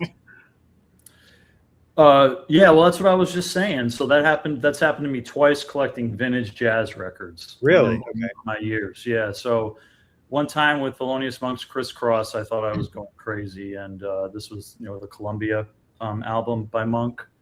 And it had the same song, same side on both sides. And then at FMU this past year, I got a copy of Jackie McLean's Lights Out from it's called Stony Brook, right? Stony Creek. Stony Creek, yeah. And I was like, I wasn't super familiar with that album, and then like I turn it over. I even listened to it once, not even realizing it. The second time I was like, man, that's really interesting that he put a long blues as the first song on both sides, and then he put a really up-tempo, fast bop tune as the second song, and then a ballad as the third song on both sides. And I'm just like, wait a second, this is the same music on both sides. And it didn't exist on Discogs. I was like, how many people are out there listening to this album and they've never heard that it's the same song on both, same album, same side on both sides? The labels were different on each side, right? Yeah. In that case, they were. Yeah. But the point is that this isn't. And the etchings. Sorry to drag this on, but the etchings were different too. So Rudy Van Gelder messed up when he was mastering it. So he wrote -B in the second side dead wax, but he played the tape for side 1 again. Rudy, come on. Whoa. I told you that guy's overrated, Rich. Yeah, well, you don't gotta tell me. I've heard everybody tell me how overrated he is. I've heard no shortage of those opinions. Well, I'm just kidding. Well, good news, guys. I think we've beat the hell out of this one. More show to come, but I think it's important to relay this to the masses. And I'd be curious what, if any, response, if there's an official response. Do you want to do some role play real quick? Sure, go for it. What role are you playing? I'm going to play the customer service for Analog Productions. Okay. All right. All right, I got it. I'll be playing the role of Arnaldo.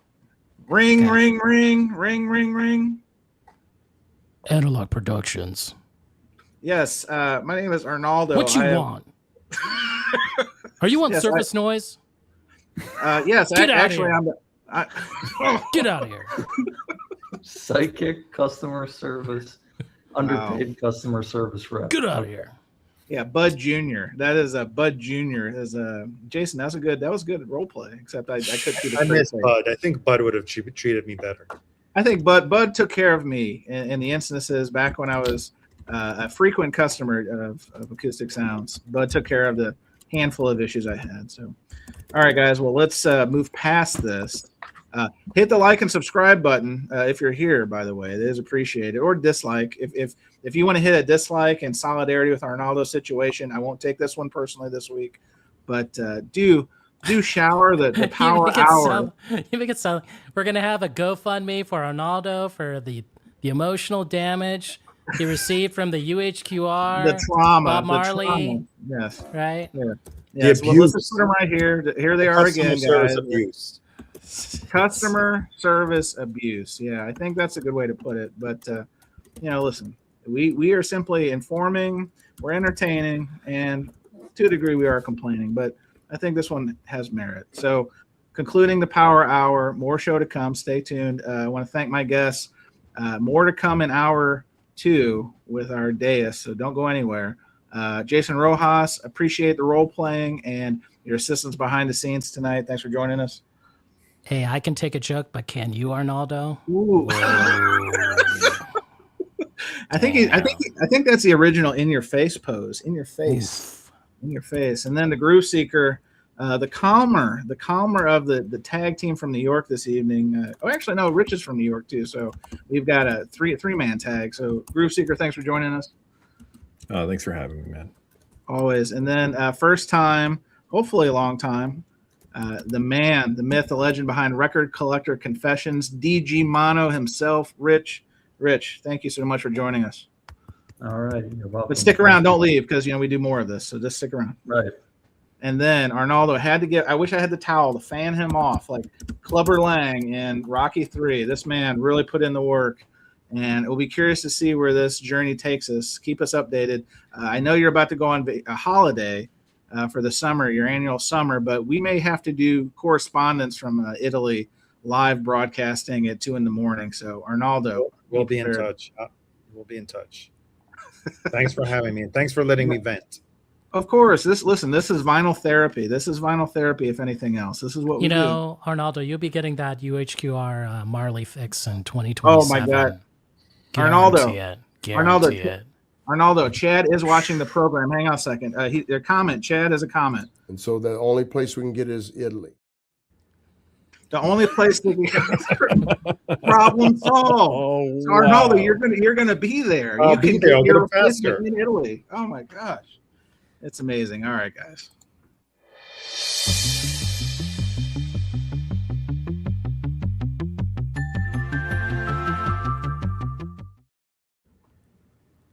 There's that saying. I don't know if it gets better than that. That might have been a Hall of Fame entry. Yes, Arnaldo raising his hand like a gentleman. Yes, sir. Latest update.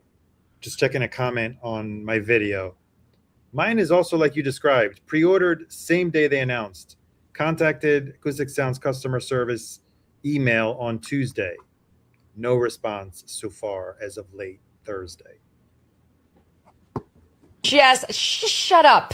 Fucking shut up. Oh my God. Megan Kelly. I mean, Arnaldo is just reporting the news. Megan, that's so inappropriate, Megan. Why would you do that to this guy? Come on. All right. Well, we do have more to talk about, believe it or not. We've really we put our teeth into current events and obviously Marley Gate. Dare I say Marley Gate? Are we at that stage? Natty Gate. Natty Gate. Oh, Natty Gate. Okay. I think that's even better than I'm going to keep this banner forever. This is going to be a Hall of Famer. Natty Dreadful. I was really proud of myself. Yeah, that's good. That's good. I like that. Oh, I get that now. Okay. My guy. Well, all right. Well, we have more show to talk about, and I thought this would be a fun exercise. And Rich, if you don't have anything, it's okay because again, you joined us late notice. But this is a segment called "Records to Pry from My Cold Dead Hands." Friend of the show, Charlton Heston, late Charlton Heston, had that famous line about the NRA and what weapons and weaponry.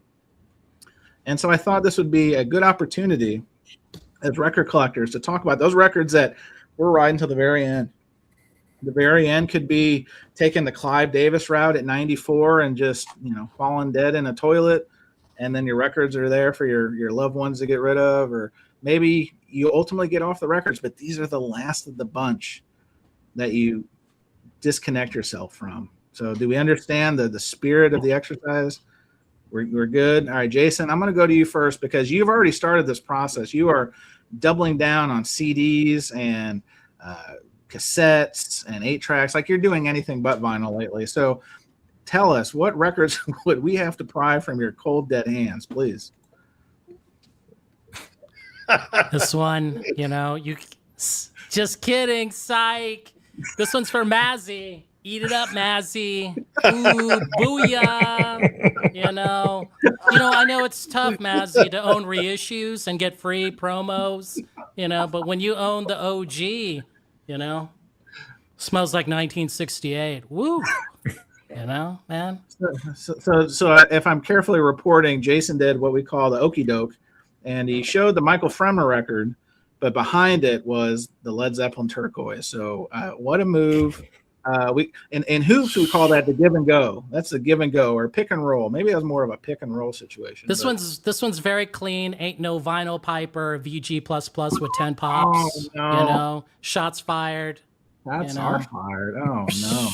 You know, maybe next year, Piper. Maybe next year. Oh no, Chris.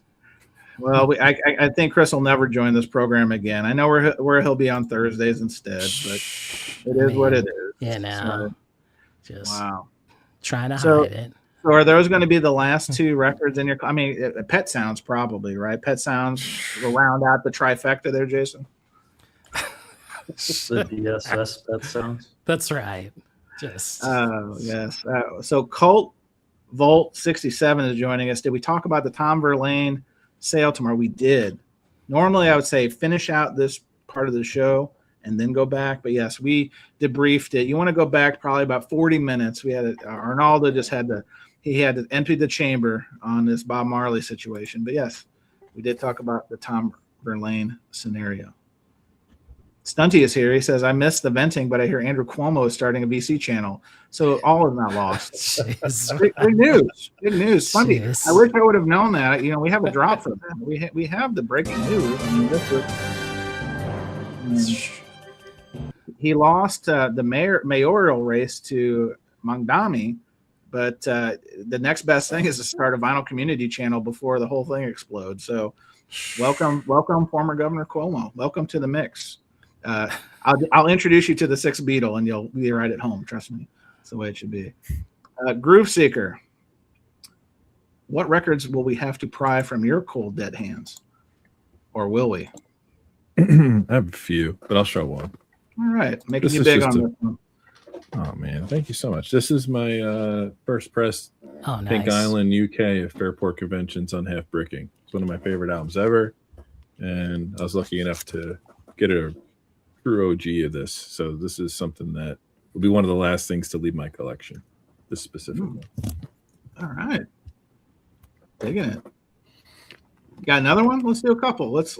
Yeah, I got a couple. So this is just essential listening. I've showed this record probably a dozen times on many streams, but it's going to be hard to get Low End Theory away from me. This will stay with me forever. Oh, the Vinyl Me Please. Yeah, that's a great. Oh yeah, Vinyl Me Please, double 45. This is stellar. If you were looking, an FYI on Low End Theory, there is that there technically is no original pressing. Is that the story with it? I don't really know that. I mean, I feel like there was a 96. There was like a 96 something. I remember that, but I don't have that one. Yeah, I don't think it was pressed in 91. Not even as a promo. I didn't know that. I never really looked for an OG because I just figured they'd be Midnight Marauders has an OG. It's a single. God, Midnight Marauders is like one of the hardest OGs. Like you want to talk about jumping through hoops, you've got to look at the artwork. You've got to. I mean, that you literally have to be a vinyl detective to figure that one out. Wait, Chris, you got another one, or you want to move around? I do. Hold on. Records. There's just records everywhere. This is for Grasshopper. I do have the Low End Theory. Oh, nice. There you go. Pretty sweet. Nice and sealed too for some stupid reason. Couple quick hitters. If I were you, I'd open this that. one. Is you say it again? They could have put a whole bunch of the same 45 in there. You never know. It could be Backstreet Boys on that B side. Arnaldo's coming from a real tough spot tonight, guys. This is essential for me. If I got to take one Grateful Dead with me, it's Skull and Roses. Better Than Europe 72. Fight me on it. It's fine. And this is just a fun one. This has got sentimental value. No one has this record. The South Side, South Shore Bermuda by the Bermuda Strollers. So this was a record that my parents got when they went on vacation in Bermuda when they were like first married, and I yoinked it from them, and it's just a fun listen. And there is some Bob Marley on here. Three Little Birds cover with Bob Marley as the credit songwriter, nobody else. So that's why I grabbed this one. Fun fact. Fun fact. Look how cool these guys. I mean, these guys are like. I mean, like Rojas could be in this band. Like they're just missing. Just call me Jason's. Bob Marley. Yeah, exactly. So, the Bermuda Strollers. If anybody knows this band or has this record, I'd be curious to talk to you about it. I see what you did there. Rich, would you like to jump in the warm water and do you have any records handy, or if you just want to talk about them? Again, you joined us late, so I don't want to put you on the spot. I'd have to run and grab something I was just thinking of that might be kind of cool, but well, how about I go to Arnaldo if it's not far? Yeah, it's not, okay. All right, Arnaldo, are you ready? Have you cooled down? Have you cooled down? Most important. Give me a look. All right. So what records would we have to pry from your cold dead hands? Say again? What records would we have to pry from your cold dead hands, or will be the last of the ones to leave? Let's put it that way. No, get out of here. Burning is not. wait until the settlement is done. Wait until the settlement is done. Come on. Well, obviously, guys, you know that. Where is it? You know, I'm never going to let go of my Smiths records. Of course not. So yeah, especially because they're all signed by Johnny Marr. Who? And there's more, but I didn't pull them all out. Oh, yeah. I don't know where I put Strange Ways. Does that signature make them VG plus? What is the? Oh no, they probably have to be downgraded. You're right, Chris. Good point. Well, Good point. here's the whole thing. For me, it's more remembering the experience of when he signed them all, and because he signed them all, and they're all UK copies, and they're all my original copies. For me, they don't have any value. You know what I mean? Yeah. Like they're. I mean, you can't put a price on them. That's what priceless. I believe the term is priceless. Wait, did you get them signed all at the same time? Yes. Did he give you the side eye like you were gonna like you were hoping it, or did you tell? No, that was cool. There was someone in the room that did snicker and says, "Oh, they're probably going to end up all for sale." And I looked at her and I was like, "You obviously don't know me." Shame. Yeah, I mean the look that, and to the point where you were like, "Do you buy UHQRs?" So, and probably. I didn't want to pull it off the shelf, and probably my BC13, I'd probably hold on to that. The Beatles Blue Box, there you go. Yeah. And the Mono Box, of course, because we haven't talked about the Mono yet. The Mono Box, someone was asking if we were going to talk about it. The Beatles Mono Box. We can. Oh yeah, good point. Yeah, that's what I said. That would be another callback. Both Beatles bottle boxes probably would be the last ones that I would. I don't know. It's like they probably would still be if the day I die, they'll probably still be on the shelf. So it's not like which are the last ones you get rid of. Like no, I would never get rid of those until I live. So. I'm with you. Just a quick update on that Bermuda Strollers record. You can get it for 99 cents on Discogs right now if anybody's interested. And there's an autograph copy for $5. So Rojas will send the link. Do you know that copy may be in the Tom Verlaine collection tomorrow? You better believe it. I mean, I don't know how I can follow up. I think Chris, you said a shadow so big with their showings. I'm not sure I can compete with that, but. I'm gonna do a couple things. You ready for this? So first things first, before I show my dead hand record, I do want to friend of the show. He's here. I don't know if he's here still. Louis Golden's new record is out. Sharon is Karen. Dark Forces 95. A delightful listen. Available on Bandcamp. If you'd like to support independent artist Louis Golden. I gotta order it. Oh well. This paid for. I want to be very clear. This was not a promotional copy. In fact, I think Louis is signing them. I saw Kendall had one that was autographed. So I know Louis. He didn't autograph mine. Can you believe this? I thought I was a big deal in this vinyl community. Apparently not. So Sharon is Karen, Dark Forces 95. Check it out, Bandcamp. Support the guy. Support the guy. All right. Just so wondering if you checked the B side on that one. You know, we don't want. Oh no, I only played side A today. Now Louis has been sharing the music as he's been developing it, so I knew most of the songs, but I'll get to side 2 tomorrow. It may have Natty Dread on it, and then I just don't know what I'm going to do. I don't know what I'm going to do. All right, so records that'll probably be with me till the end. First one, the wrestling album.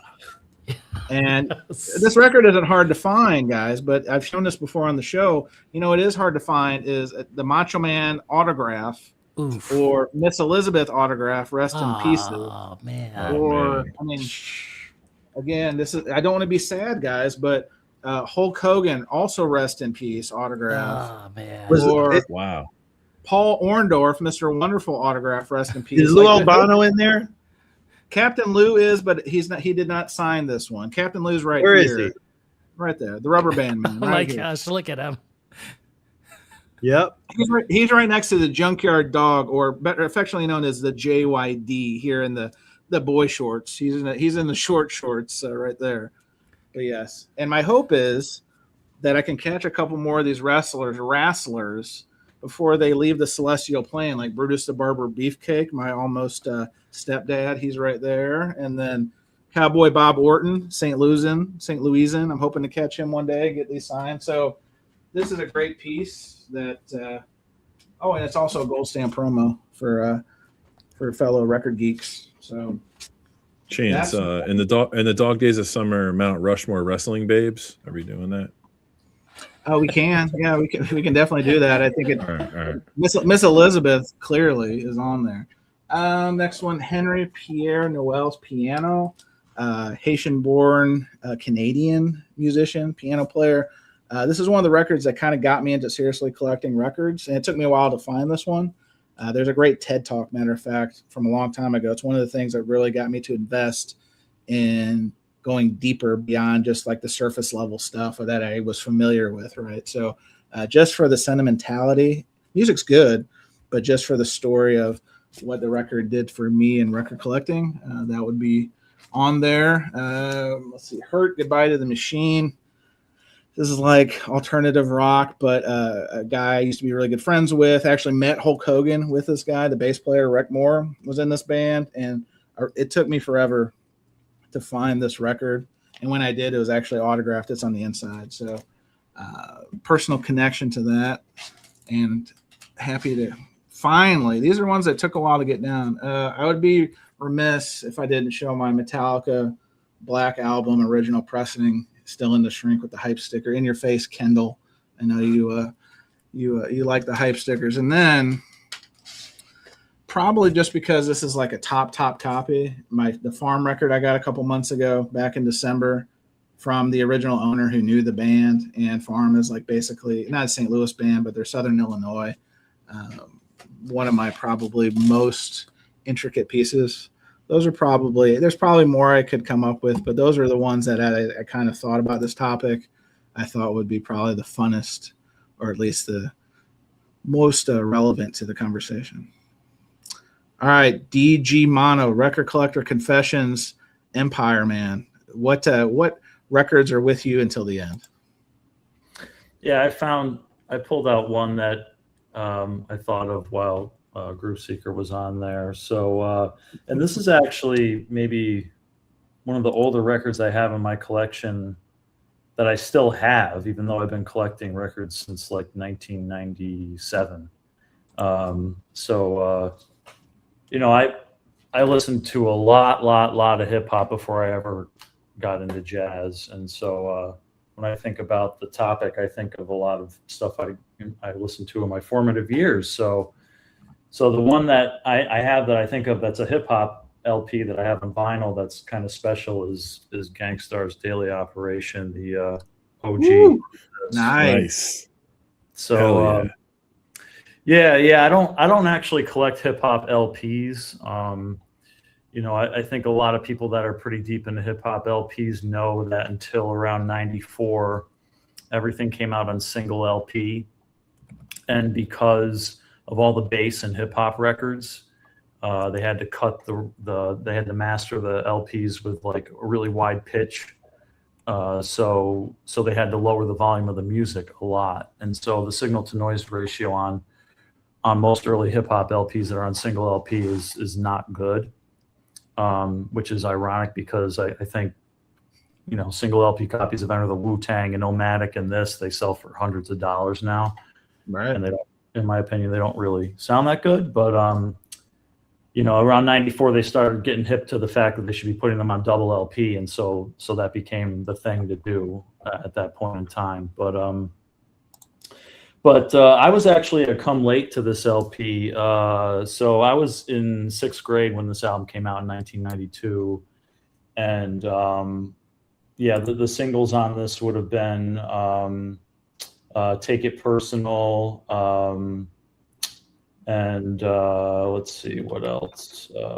Dwick came out at this time, but it was a B-side, and then it ended up being on Hard to Earn in '94.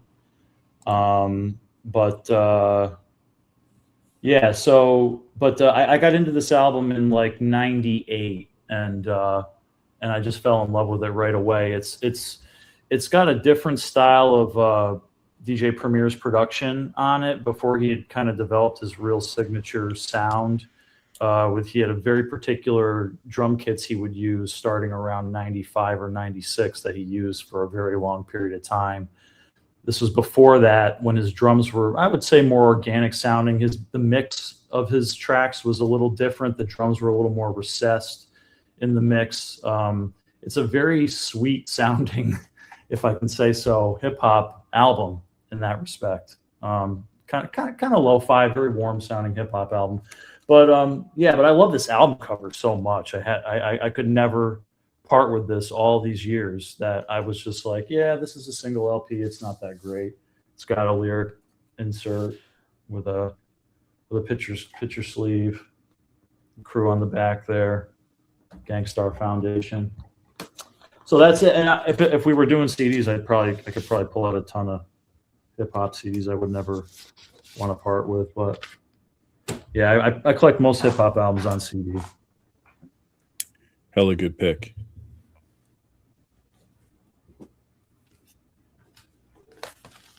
Oh, did Chance freeze? I think you're muted, Chance. Oh, now he's frozen. Now he's quiet.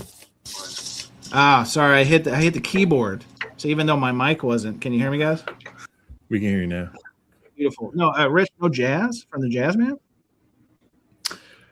Oh, I mean, I could pull something out. I was thinking, I was just like, what jazz album is like above and beyond something I wouldn't. I mean, the way I think about it, I'll never sell like most of my original mono pressings ever.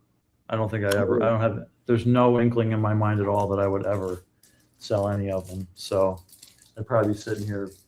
I on a regular basis, I feel like I have about 100 12-inch original mono pressings that I consider part of my core collection of vintage jazz LPs. And I say this a lot on my podcast, I feel completely overwhelmed with amazing albums with 100 records. Completely overwhelmed. Really? I could never listen to these records enough to fully appreciate them. That's how I feel about it. Well, you did say a similar sentiment on episode 98 of the Record Collector Confessions. I listened to it literally this week on a walk, and I can appreciate where you're coming from, because you said, I think even in your because if you don't know, first of all, you should check out DG Mono's podcast. Is great. It's a great listen, because he says a lot of the stuff that I don't know if I would even say out loud, in terms of it's in my head about collecting, and it's a good listen. But on this episode, he was talking about he's got a lot of records already. He can't think about like us goofballs who have records in the thousands, and like how that makes us feel, and how you can enjoy something like. So anyway, he has a lot of great takes. Well, I get it. I totally get it. And actually, just in the last couple of days, I started watching Johnny G's live streams playing 45 at a recommendation of Groove Seeker. And it just kind of reminded me, like, there's a reason to have thousands of records if you're DJing. You know what I mean? And you're doing all vinyl DJing, and you want to do a weekly show and have new fresh material every week, like that makes perfect sense to have a massive library of music, for sure. Well, then, Rojas, what's your excuse? Because you have a massive library that you're winding down, and now you're just filling it with CDs. So where does it end for you? 1981, the Moody Blues, Long Distance Voyager, got their hit song, The Voice, so they dropped the Mellotron, and they started getting the synths with Patrick Moraz. I'm kidding, this record really sucks. Okay? Oh, no. This is a terrible record. This is the one I would take to the grave. Wow. Right here. In 94, Jeff Buckley Grace. I saw him in 95. This is the one that Arnaldo wants, you know, the double, you know, the beast. I know. You know. But don't worry, Arnaldo. It's got this little harm right there. You can see it. You don't play the cover.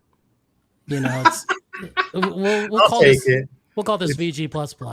You know? Yeah, I mean, Arnaldo, that's big steps. This is a big development. Like, I mean, community service? Question mark. But seriously, you know, 1981. That is usually in the stack of 2 for $1. The Jeff Buckley? No, the Moody Blues. No, of course. Yeah, that's not even dollar bin. That's half the dollar bin. Yeah. Oh no, Mazzy, this is an unfortunate turn of events. Jeff is nowhere as interesting as his father, Tim. Oh no, you mean his deadbeat father, Tim? These are. There's two things. There's two bones that I pick with Mazzy all the time. Mark, not you two. Mark. Hold on, Arnaldo. Can you get off Mazzy's lawn before you make this comment? There's two. Just hold on a second. His thing about Band on the Run. I don't know why he can't admit that it's Paul's best album. And the fact that Tim Buckley was better than Jeff Buckley. These are the two things. I can't let it go. What did he say was the best McCartney record then? If it wasn't Band on the Run? Oh, he did a whole video. There's 7. But no, but I thought it was the Boys of Bungee. Band on the Run was not in the top 7. Mazzy thought it was done in the Dungeon Lane. Damn. Ram. Thank you, Ram. Thanks, Mazzy. Yeah. Which is a great album, but yeah. I mean, Band on the Run. Come on. Anyway.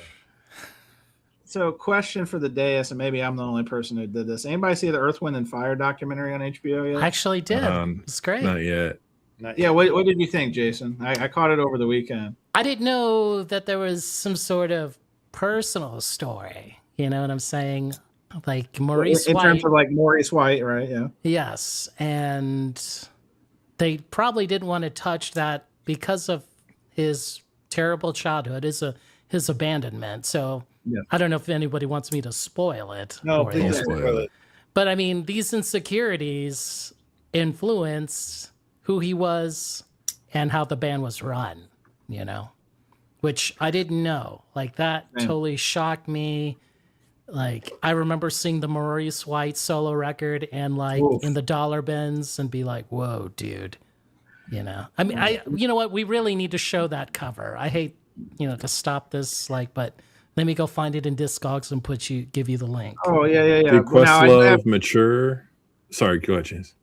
Oh yeah, he did. Yeah, I mean, he was an fun fact, and this is a little bit of a spoiler, but apparently every time that Earth, Wind, and Fire went on the road, they came back like at least $500,000 in the hole. And so he felt compelled to always be touring, always be making records. It's like the story of a lot of bands. You know, they put out those records that are less than impressive, especially after the first like 3 or 4 Earth, Wind, and Fire records. They were just like almost pumping them out every year because he had bills to pay.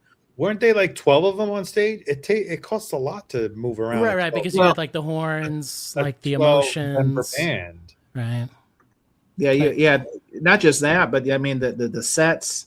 They had intricate sets. They had like literally costumes. Them coming through. Yeah, costumes. Like it was a whole vibe, as the Youngs like to say. All right, so here is this. That's probably a good summer show too. Is the most.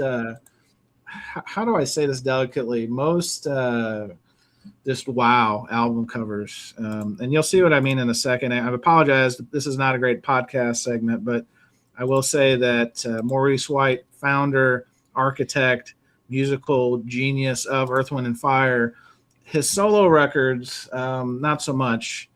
And if this ain't a DSS or a MoFi or a UHQR, you're missing out. Come on. Yeah, this is no disrespect. No disrespect. I mean, the guy did have like a great career, but boy, oh boy, this is. I mean, wow. This is an all-timer. Like, it must have been embarrassing because during this time, Philip Bailey, right? He had just done like Easy Lover with Phil Collins. Like, he was huge, and then, they're like, they have them both like sitting next to each other, and it was just like awkward, It's like, oh man.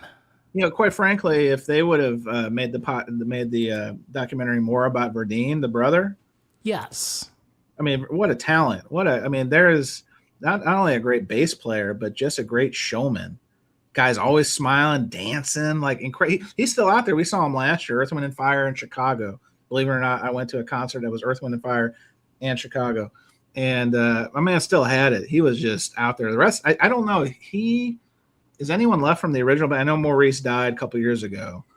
I feel like the other brother. There's like 3 brothers in the band. Is the other brother still around? No, he really didn't get interviewed. The drummer, you know what I'm saying? Yeah, the drummer. Yeah, because they had dual drummers at one point. But Philip Bailey, I think, was there. I think Philip Bailey was still playing. But anyway, yeah, Verlaine, man, and even great bass players like Flea was like, yeah, nobody could, like, very influential bass player doesn't really get his due because Maurice, rightfully so to an extent, took a lot of the credit for the band. But anyway, yeah, highly recommend. It's on HBO.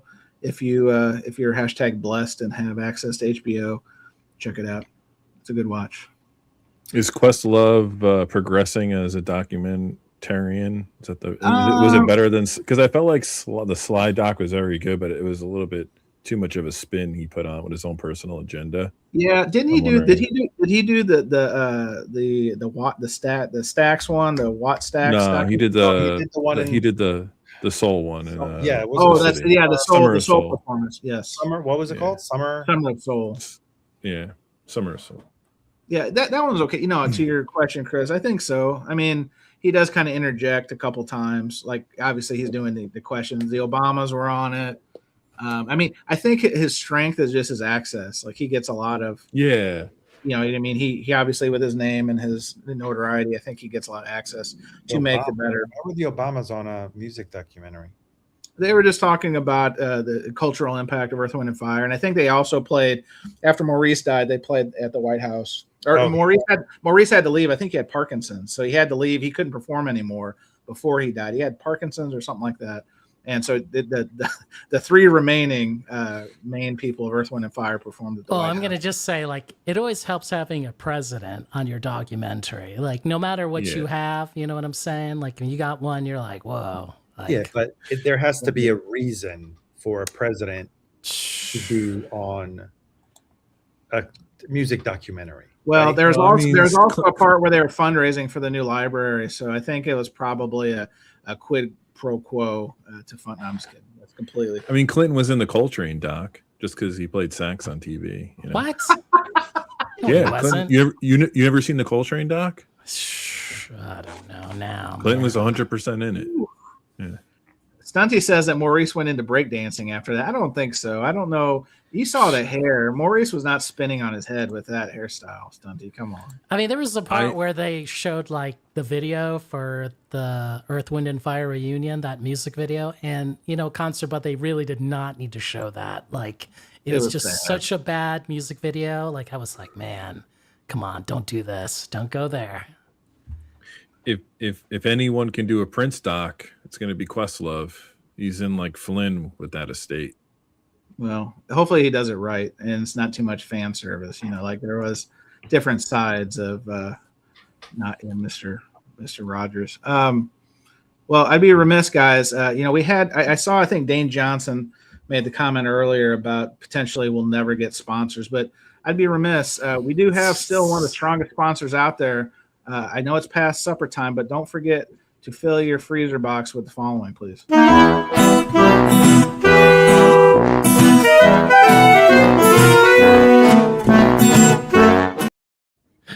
Yes, Clemmer lasagna available at your local frozen freezer section at all great grocery stores near you. Please support those who support you. It's important, guys. It's very important. Well, he's not gonna like Hall of that. Fame show, guys. Hall of Fame show. I'm sending this one to the Academy. We are going to get this one bronze, goldened up.